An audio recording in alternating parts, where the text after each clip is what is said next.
오늘 이 말씀은 젊은 목회자인 디모데에게 목회자로서 성도를 어떻게 대하고 목회할 것이냐라는 것을 가르쳐주고 있습니다. 그 목사라는 단어를 나무위키에서 인터넷 나무위키에서 한번 찾아봤는데요. 개신교 예배를 이끌거나 교회를 관리하는 직업의 하나로 보고 있죠. 양치기의 한자어인 목자에서 비롯된 단어다. 이렇게 이제 언급을 하고 있고, 예배를 준비하고 신자나 비신자에게 교리를 가르치고 교회를 운영하고 감독한다. 작은 교회의 경우 성도들 간의 어려움이 있을 때 서로 중재하거나 상담하는 업무를 감당하는 교회 지도자다. 이게 나무위키에 나와 있는 목사에 대한 어떤 정의 내지는 목사에 대해서 정리한 내용이거든요. 그러니까 목회라고 하는 것은 양을 치는 목자가 양을 돌보는 것처럼 하는 일이죠. 이게 굉장히 중요한 일인데, 가끔은 이 목회에서 이제 목사라는 이 타이틀, 이 직분을 직업 내지는 계급으로 생각하는 사람들이 굉장히 많이 있는데, 특히 목사들 가운데 목사를 계급으로 생각하는 사람들이 꽤 많이 있습니다. 제가 아직도 기억이 나는데요. 한 30대 중반 정도 되는 목사가 60대 한 초반, 50대 후반이 아니라 60대 초반 되는 여전도사님에게 뭐라고 얘기했냐면, 어디 전도사가 감히 목사에게 말이야.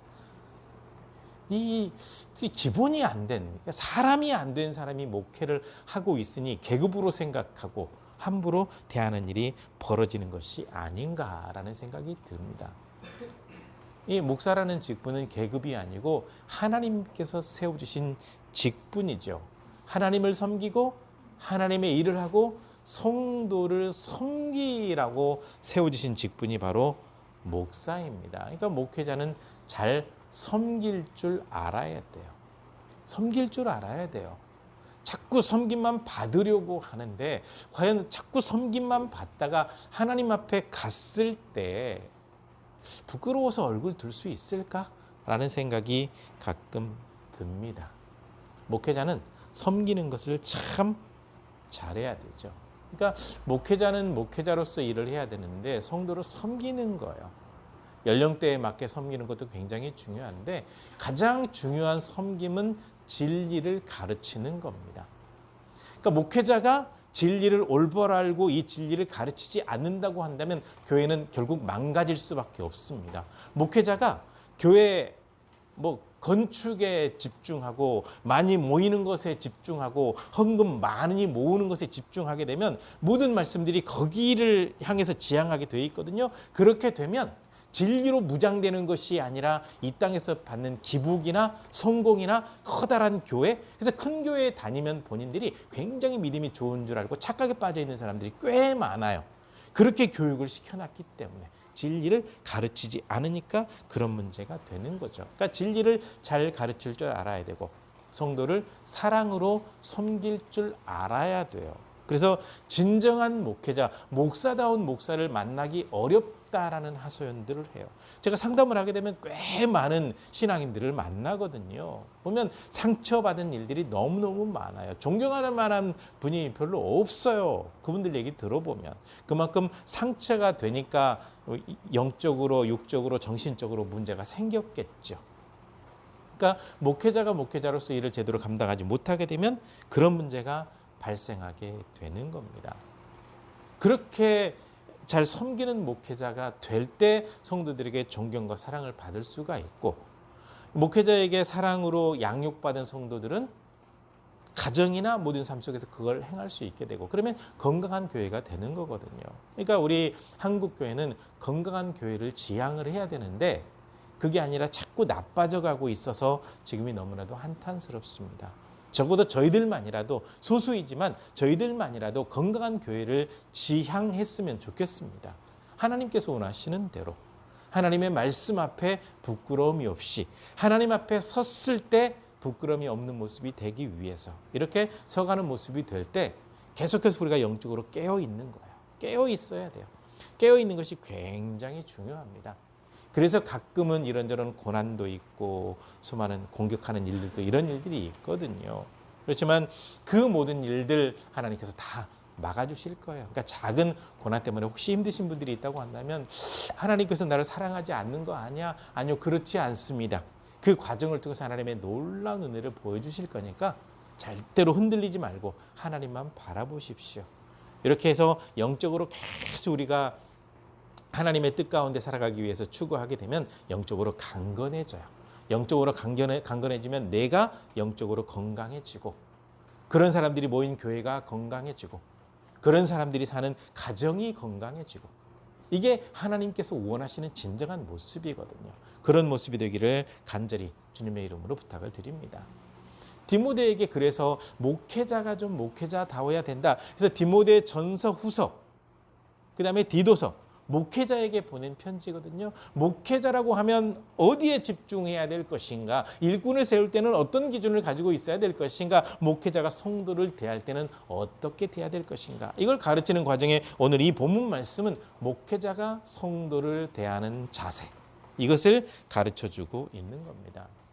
적어도 목회자는요, 성도를 함부로 대하지 않아야 됩니다. 어느 교회에서 좀 젊은 목사님이 장로님을 70이 다 돼가시는 장로님을 엄청 야단을 쳤어요. 물론 장로님이 그 실수는 좀 했어요. 뭔가 좀 실수를 해서 좀 그 교회를 좀 어렵게 만들기는 했는데 이 40대에 되는 젊은 목사가 70이 다 돼가시는 장로님을 아주 그냥 어린아이 야단 치듯이 야단을 쳤단 말이죠. 이게 참 아름다운 모습일까요? 네. 결국 그 목회자 교회에서 나갈 수밖에 없는 상황이 됐습니다.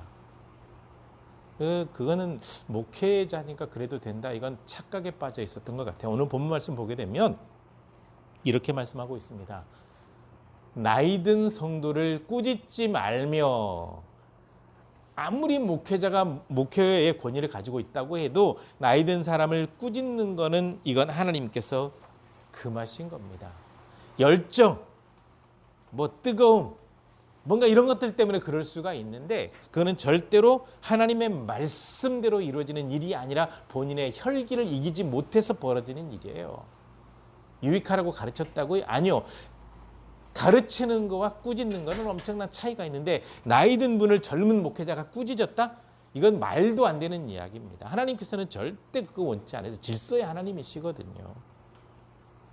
가르치는 것은 사랑으로 권면하고 말씀으로 지도하는 것, 이거는 돼요. 목회자가 그 일 하라고 세움 받았으니까. 그런데 어린아이들 꾸짖듯이 아주 야단을 쳐가지고 바로잡겠다? 가끔은 설교단에 서가지고 막 야단치고 소리 지르는 목사들이 있거든요. 잘못됐습니다. 하나님의 말씀을 제대로 보지 않으니까 목회자들이 그렇게 망가지는 거죠. 연세 드신 분들 절대로 함부로 대하면 안 돼요. 그리고 생각이 굳어져 있기 때문에 바뀌는 데는 시간이 많이 걸려요. 그만큼 기다려주고 그만큼 격려해드리고 그만큼 사랑으로 대해줘야 돼요. 그렇게 하라고 말씀하고 있는 겁니다. 연세 드신 분들 함부로 막 꾸짖거나 그러는 건 절대로 잘못된 겁니다. 그리고 젊은 성도에게는 형제에 대하듯이 사랑으로 섬기라는 겁니다. 소중히 여기라는 겁니다. 함부로 대할 사람은 아무도 없습니다. 교회 안에 젖먹이 어린아이 한 명이라고 할지라도 그 사람은 정말 하나님께서 소중히 여기는 생명이기 때문에 함부로 대해서는 안 되죠. 중직이니까 좀 잘 대하고 중직이 아니니까 함부로 대하고 돈이 많고 사회적으로 권력이 있으니까 잘 대해주고 볼품 없고 별로 공부 못하고 가진 게 없으니까 함부로 대하고 벌써 그런 모습이 됐다고 한다면 목회자로서의 자격 상실입니다. 소중히 여겨야 돼요. 그렇게 분명히 말씀하고 있습니다. 그 다음에 크게 두 번째로는요. 여자 성도들을 대할 때도 굉장히 조심스럽게 대하라는 겁니다. 연세 많이 든 여성도들을 대할 때는 어머니를 대하듯이 하는 것이 굉장히 중요하다는 겁니다. 연세 많이 드신 분들, 어떤 그 목회자들은 보면요, 연세 드신 권사님들하고 대화를 나누는데 이게 반말하는 건지 존댓말하는 건지 모를 정도로 대화를 나누고 함부로 막 말하는 사람들이 있고요. 또 어느 교회 목사님은 연세 드신 분들한테 함부로 하니까 그 교회 사모님도 막 이렇게 편하게 함부로 말하는 일이 있어요. 교회가 그래서 분란이 일어난 그 교회도 있거든요. 하나님의 말씀을 제대로 봤으면 그럴 일이 벌어지지 않죠. 연세 드신 분들을 어머니처럼 대하라 그러는데 반말해요? 함부로 대해요? 가끔 폐륜들이 있죠. 어머니를 함부로 대하는 폐륜들이 가끔은 있어요. 그런 사람들은 구약 성경대로 하면 살려두면 안 되죠. 그 정도로 심각한 거거든요. 그래서 연세 드신 분들을 대할 때 어머니를 대하듯이 하고 젊은 여성도들을 대할 때는 친자매를 대하듯이 친자매를 대하는데 함부로 막 말을 합니까? 막 함부로 막 대합니까? 못쓸 짓 합니까? 친자매를 대하는데 그런 일을 합니까? 그럴 수 없거든요. 그래서 젊은 여성도들을 대할 때 아주 신사적으로 대하고 친자매를 대하듯이 사랑으로 섬기라라고 분명히 말씀하고 있습니다. 그 다음에 크게 세 번째로는요. 그 구약시대 때 약자 하면 구약시대 약자는 딱 세 부류로 나눠집니다. 홀로 된 과부, 그 다음에 부모 잃은 고아, 그 다음에 다른 나라에서 여행 오거나 살러 온 나그네, 이방인, 약자예요. 그러니까 여성이 홀로 되었다라고 하는 것은 그때 당시 여성이 뭔가 사회적인 활동을 해서 돈 버는 걸 할 수 없는 그런 사회였기 때문에 완전한 약자죠. 경제적인 지원도 보호도 받을 수 없는 약자. 고아가 된 아이들도 마찬가지죠. 돌볼 부모가 없어요. 공급받을 데가 없어요. 그다음에 이방에서 온 나그네. 자기 나라가 아니기 때문에 외로운 사람들이거든요. 이런 약자들. 그래서 구약에 보게 되면 추수감사제를 하든 맥주감사제를 하든 어떤 절기를 지키든 항상 풍요롭게 음식을 준비하고 같은 성 안에 살고 있는 고아나 과부나 이방에서 온 나그네들을 불러다가 같이 음식을 나눠 먹고 축제를 하도록 해라. 혹 같은 민족 가운데 어려움이 처한 사람이 있으면 이자 받지 말고 빌려줘라 라고 할 정도로 하나님의 사랑이 굉장히 많이 담겨 있거든요. 근데 아마 예배소 교회에도 홀로 되신 분들, 그러니까 남편을 잃고 홀로 되신 분들이 있었던가 봐요. 그래서 그분들을 대할 때 잘 섬기도록 해라. 이 말씀을 하고 있습니다. 교회 안에 약한 사람들은 교회가 돌봐야 돼요. 그렇게 돼야 됩니다.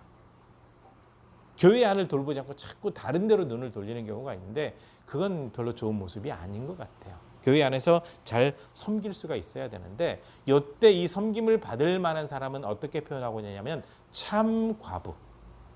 교회가 전체적으로 인정할 만한 과부여야 되는데 적어도 60세 이상은 돼야 된다.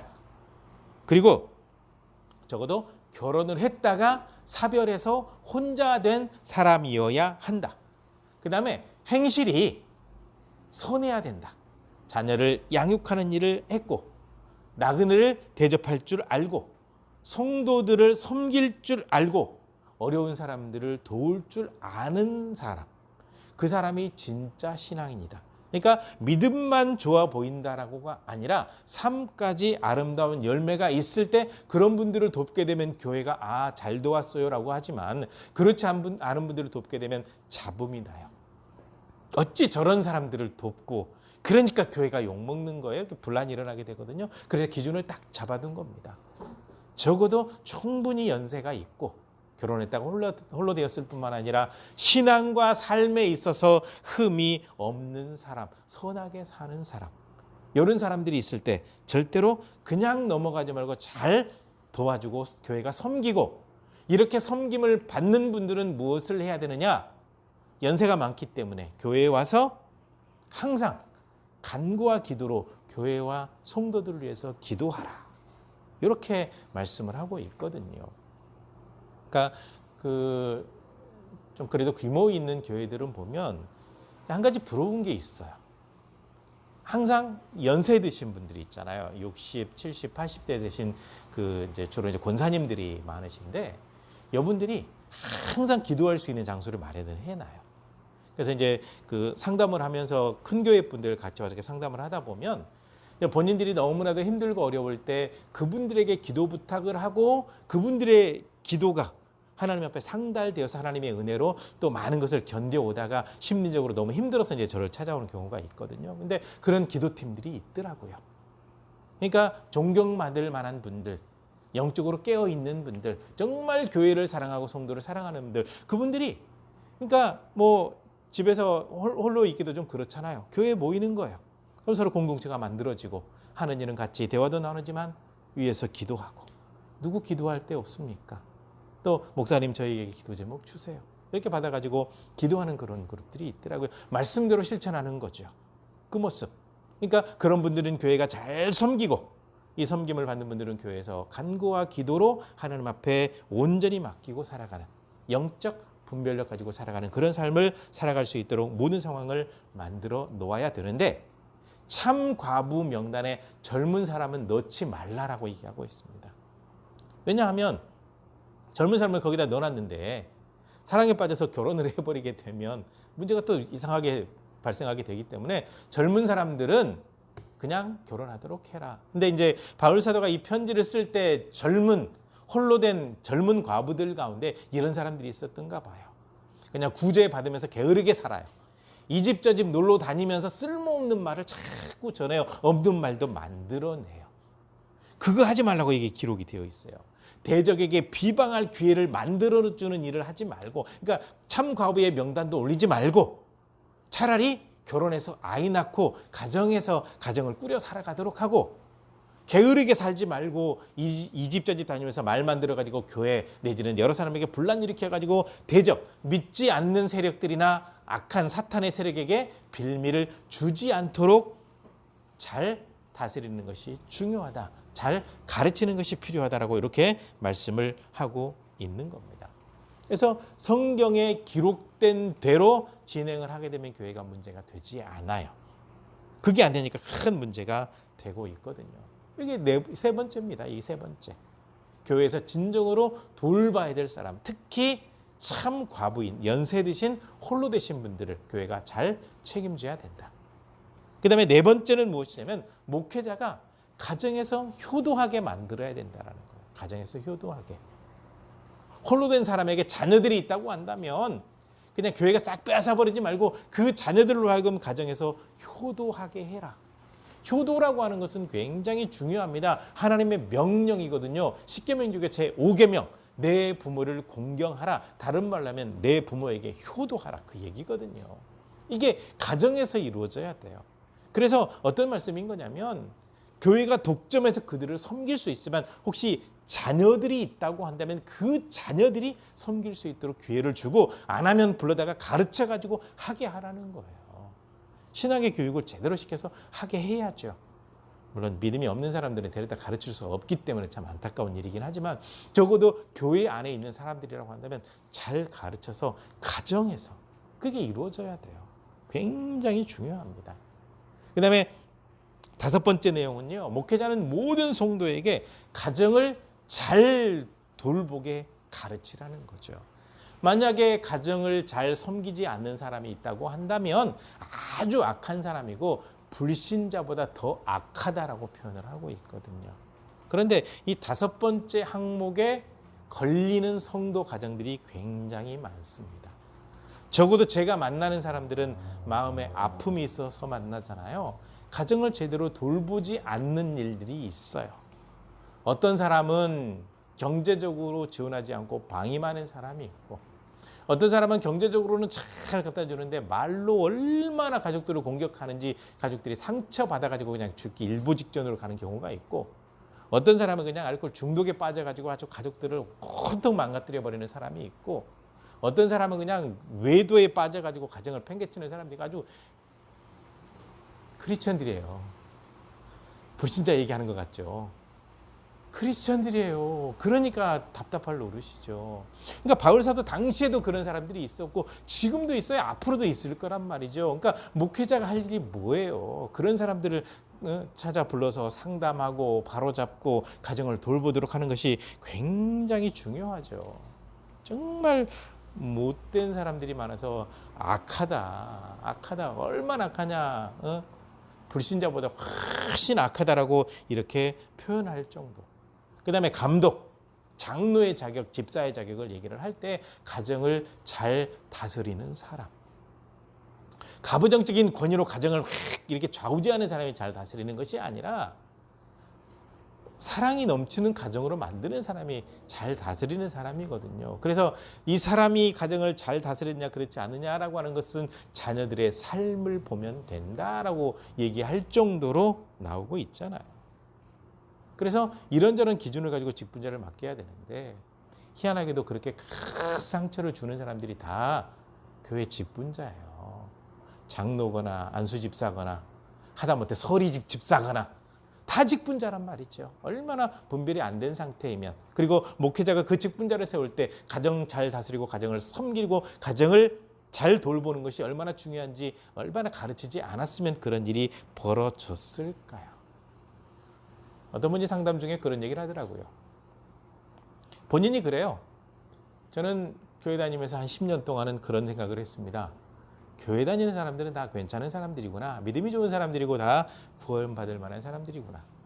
라고 생각을 했는데 10년 지나서 다시 한번 생각을 해봤더니 교회 다니는 사람도 믿을 수가 없고 그 사람들도 믿음이 없고 저 사람을 천국에서 볼 수 있을까라고 의구심이 드는 사람이 많아서 진짜 신앙인들은 찾기 어렵고 특히 청년들 보니까 믿음이 없더라고요. 라는 얘기를 하더라고요.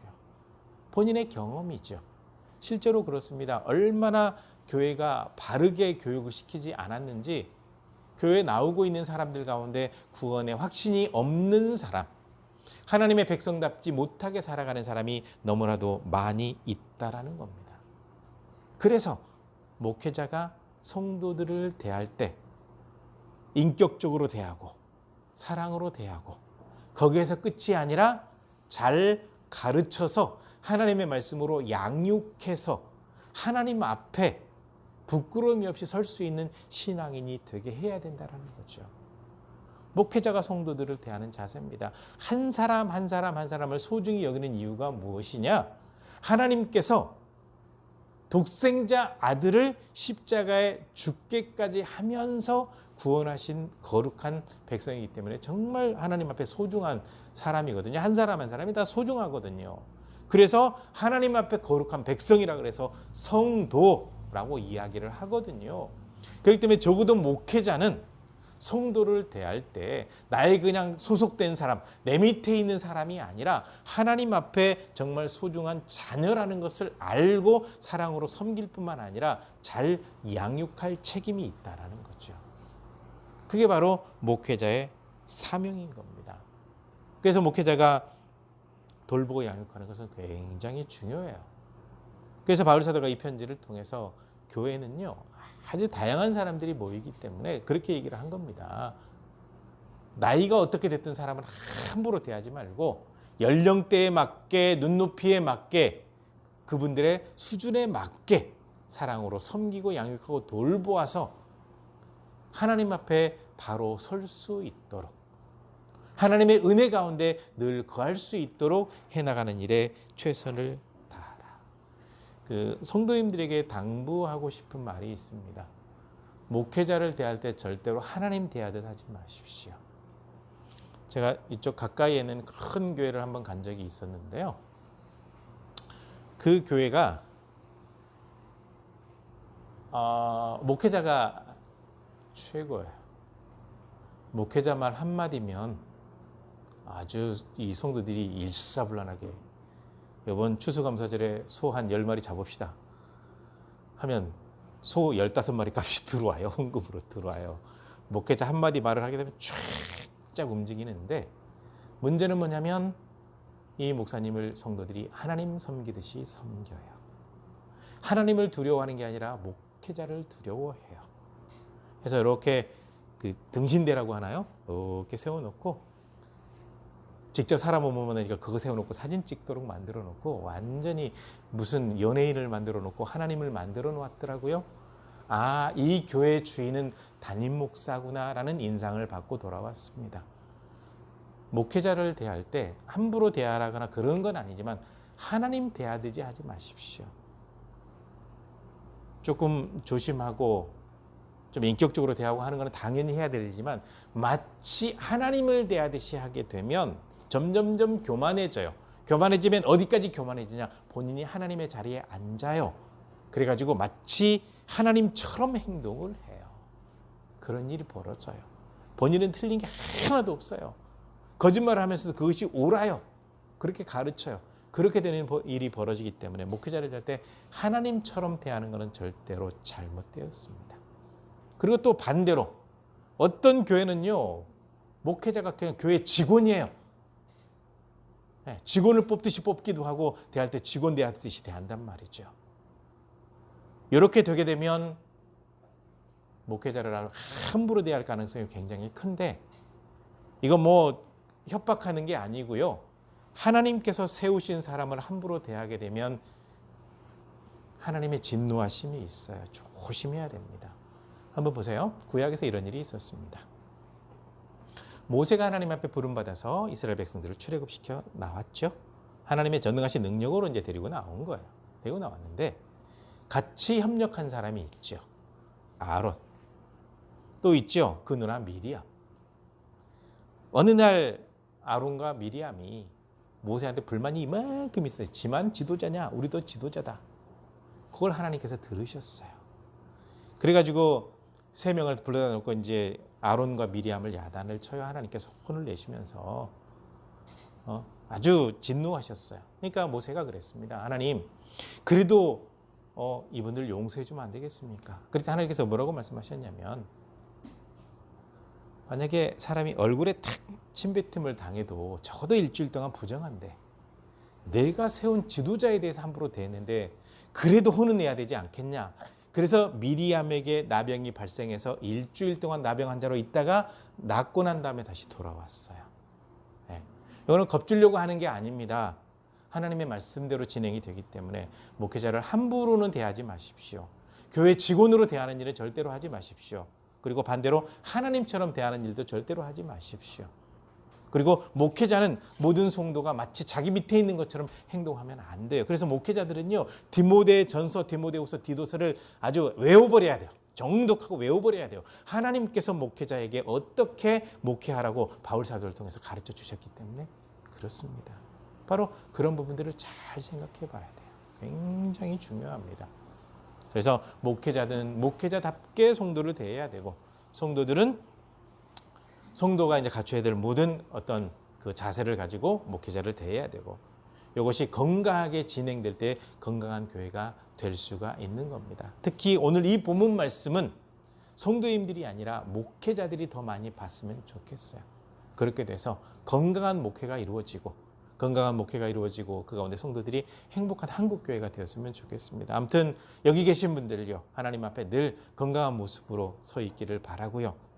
항상 하나님께서 말씀하신 대로 실천하는 삶이 되어서 하나님의 은혜를 계속 누리게 되는 거룩한 삶이 되시기를 주님의 이름으로 간절히 부탁을 드립니다. 기도하시겠습니다.